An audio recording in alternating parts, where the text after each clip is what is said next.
الحمدللہ نحمدہ و نصلی علی رسولہ الکریم اما بعد۔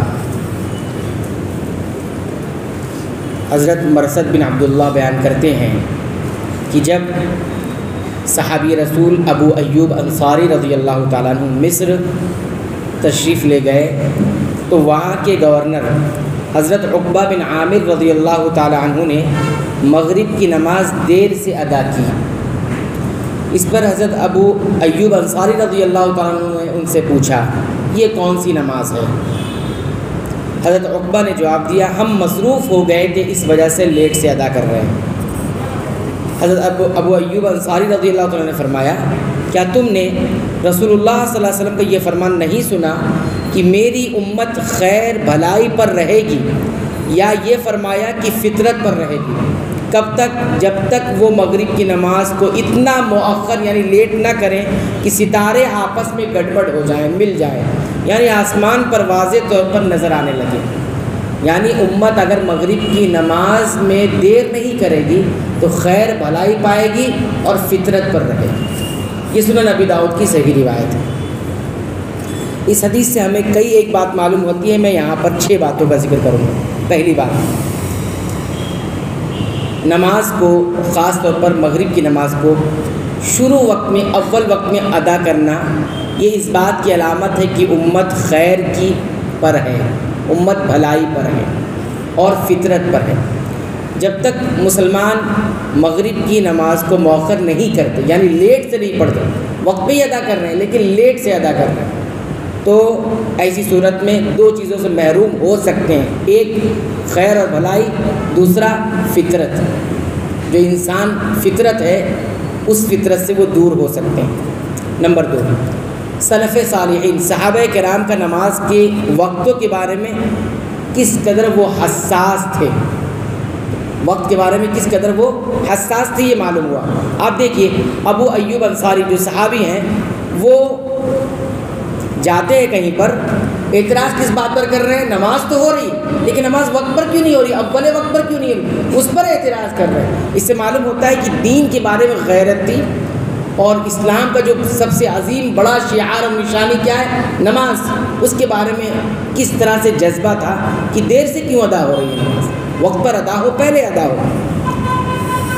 تیسری بات کیا معلوم ہوئی؟ تیسری بات یہ معلوم ہوئی کہ کوئی اگر دین میں ذمہ دار بن گیا ہے تو ذمہ داری اس کی اور زیادہ ہو جاتی ہے دینداری کی ہے۔ ذمہ داروں کو دیندار اور ہونا چاہیے، ایسا نہیں ہونا چاہیے کہ اگر کوئی ذمہ دار بن گیا ہے تو وہ اپنے آپ کو الگ کر لے دین سے، اس پر عائد نہیں ہوتی ذمہ داری، بلکہ وہ زیادہ تقوی والا ہونا چاہیے، زیادہ دیندار ہونا چاہیے۔ دیکھیے آپ نے عقبہ بن عامر کون تھے؟ گورنر تھے مصر کے، کیا تھے؟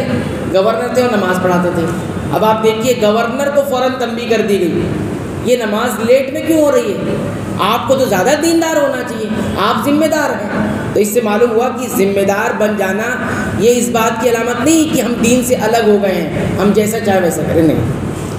چوتھی بات جو معلوم ہوتی ہے حدیث سے ہمیں کہ اگر ہم کہیں دیکھتے ہیں کہ دین کے خلاف یا دین کے مزاج کے خلاف کوئی کام ہو رہا ہے تو اس کی جو دعوت اور اصلاح کا کام کرنا ہے تو نرمی اور حکمت کے ساتھ کرنا۔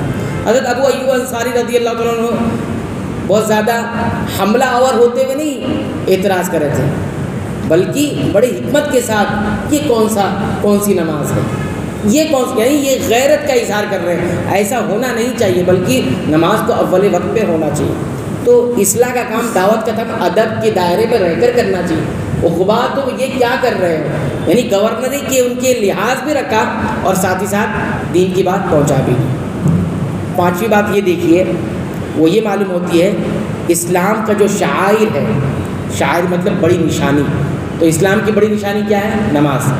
تو اس میں سستی کرنا، اگر کوئی سستی پڑھتا ہے لیکن سستی کرتا ہے تو ایسی صورت میں 2 باتوں سے دور ہو سکتا ہے، ایک تو بھلائی سے، دوسرا فطرت سے۔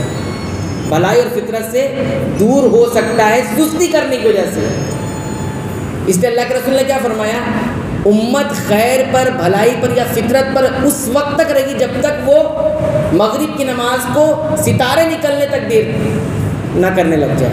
یعنی اگر اول وقت میں فوراً پڑھ لیتا ہے تب تو خیر پائے گا اور فطرت پر رہے گا، ورنہ فطرت کی حالت سے نکل جائے گا۔ چھٹی اور آخری بات ہمیں یہ معلوم ہوتی ہے کہ اجتماعی نگرانی ضروری ہے. اجتماعی نگرانی ضروری ہے، یا مطلب یہ ہے کہ ایک دوسرے کی اصلاح کرتے رہنا چاہیے.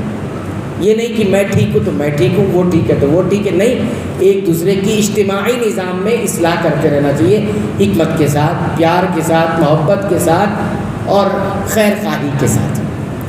کسی اور وجہ سے نہیں، خیر خواہی کے جذبے سے.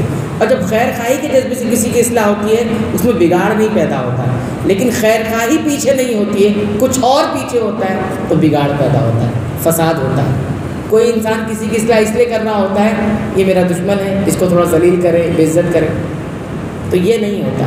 خیر خواہی کے جذبے سے اگر آپ کسی کی اصلاح کریں گے تو صرف اصلاح ہوتی ہے، فساد پیدا نہیں ہوتا. آپ دیکھیے صحابہ ایک دوسرے کی کیسے اصلاح کر رہے ہیں، کیونکہ یہ دین کا نظام ہے. آپ گورنر ہیں، اگر آپ اس طرح سے کریں گے تو پوری امت ایسی بکھر جائے گی. وہ تو پھر نماز کا کوئی عزت اور احترام نہیں رہ جائے گا دیر سے ادا کرنے کے لیے. تو یہ اصلاح کا جو نظام ہے وہ ہوتا رہنا چاہیے. صرف اپنی فکر نہیں کرنی چاہیے، بلکہ کہیں اگر ہم دیکھیں اور ہم سے ہو سکتا ہے حکمت کے ساتھ تو ضرور کرنا چاہیے. اللہ تعالیٰ سے دعا ہے رب العالمین تو ہمیں ان اصولوں کے مطابق زندگی گزارنے کی توفیق عطا فرمائے. آمین.